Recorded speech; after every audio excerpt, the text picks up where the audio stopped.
Olá pessoal, tudo bem? Mais um vídeo aqui. Fazia tempo que eu não gravava vídeo, é, mas às vezes a gente sente a necessidade de falar, de comentar alguns acontecimentos, alguns fenômenos políticos que ocorrem, sobretudo nos tempos de hoje. A gente passa no Brasil por um momento extremamente complexo, né? Extremamente difícil de compreender, difícil de tentar colocar as coisas no lugar, porque realmente são fenômenos políticos que até então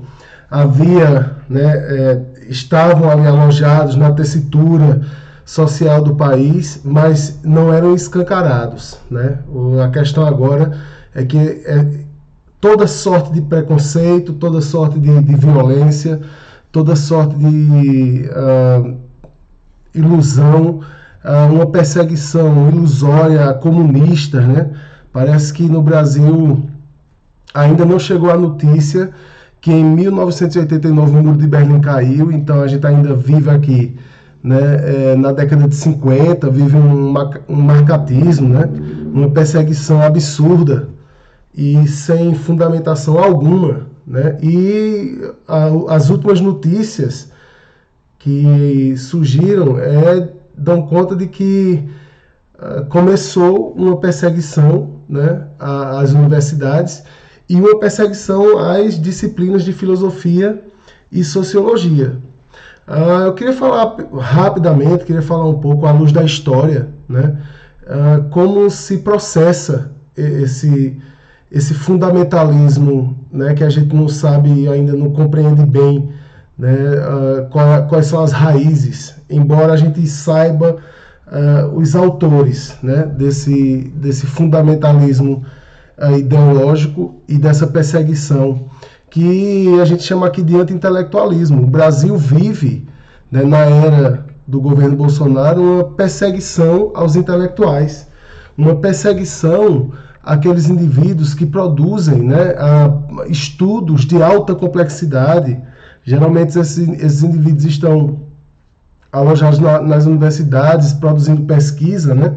E a história nos mostra que em diversos momentos houve, né, em algumas sociedades houve momentos de anti-intelectualismo, né? Basta lembrar aqui o Pol Pot, no Camboja, né, que mandou assassinar todo indivíduo, todo cidadão que tivesse curso superior, né? Isso é um anti-intelectualismo levado à sua radicalidade, né? E assim como nos Estados Unidos, né, houve perseguição a intelectuais, né? Na União Soviética, ali no contexto da Revolução Russa, houve perseguição a intelectuais, né? Argumentava-se que o trabalhador manual deveria ser valorizado e para isso se atacava, né, o intelectualismo, a intelectualidade russa da época. E isso é um movimento extremamente perigoso, né, porque isso também nos traz à memória a Alemanha nazista, que queimava livros, né?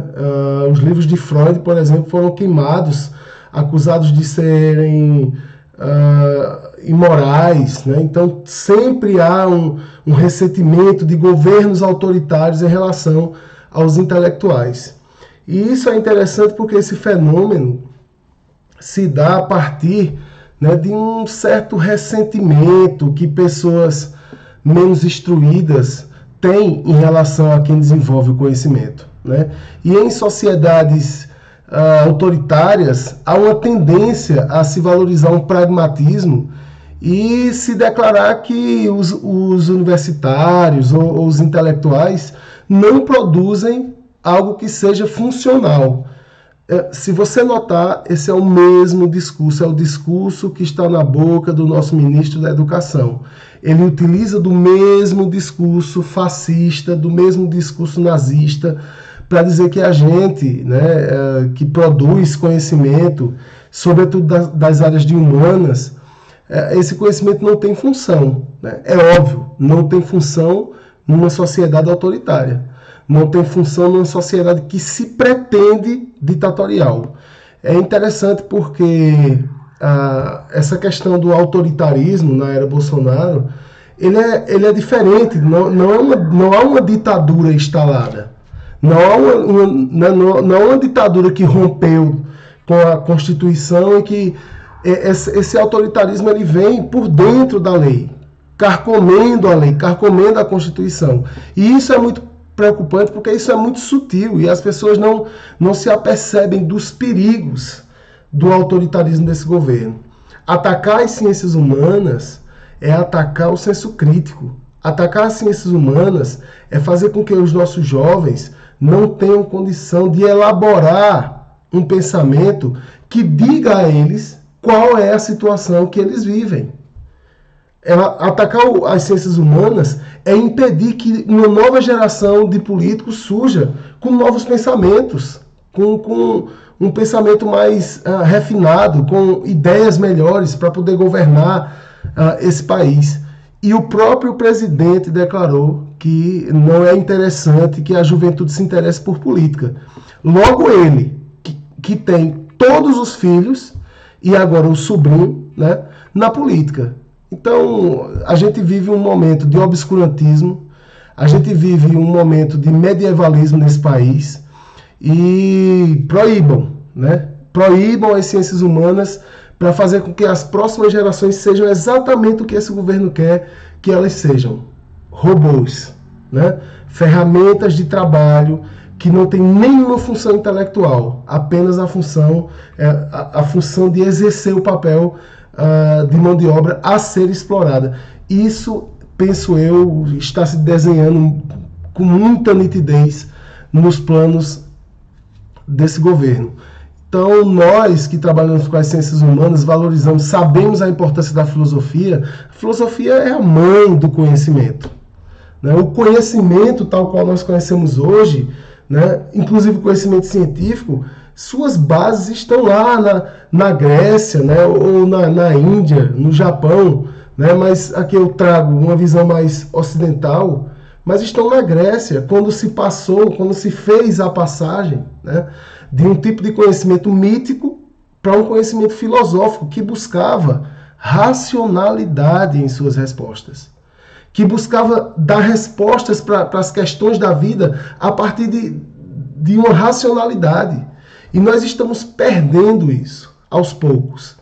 E muita gente ainda desapercebida, talvez ainda encantada com esse processo, né, de caça às bruxas que a gente vive aqui, muitos ressentidos, e aqui a gente poderia entrar na seara da psicologia para tentar entender esse ressentimento de muitos brasileiros, né, sobretudo com aqueles que vieram de baixo, negros, gays, mulheres, que vieram de baixo, né, e que estavam se empoderando a partir do conhecimento, a partir do estudo, e isso gerou uma repulsa em parte da nossa sociedade, né, que a história ainda vai, né, e a sociologia ainda vai esclarecer que tipo de fenômeno é esse.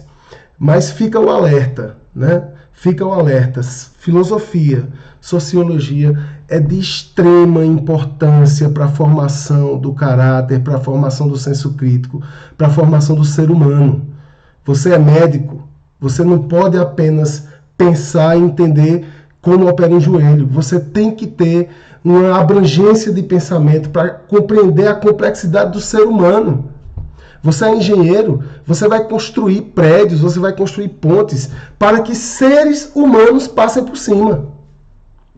Não existe profissão no mundo que não esteja voltada ao atendimento, né, de elementos humanos. Não existe. Até a veterinária, que o ministro da Educação quer implementar, como ele falou, né, mais prática, talvez até para cuidar daqueles que o seguem e dele mesmo, que é um animal. Até essa ciência, ela é voltada para o ser humano, de uma forma ou de outra. Cuidamos dos animais, mas esses animais servem ao ser humano de uma forma ou de outra. Então, é bom que a gente fique alerta para o obscurantismo, é bom que a gente fique alerta para a relação medieval, né, do conhecimento. Espero muito que não seja necessário a gente assistir queima de livros, como aconteceu na Alemanha nazista. Espero muito. E não duvido que aconteça.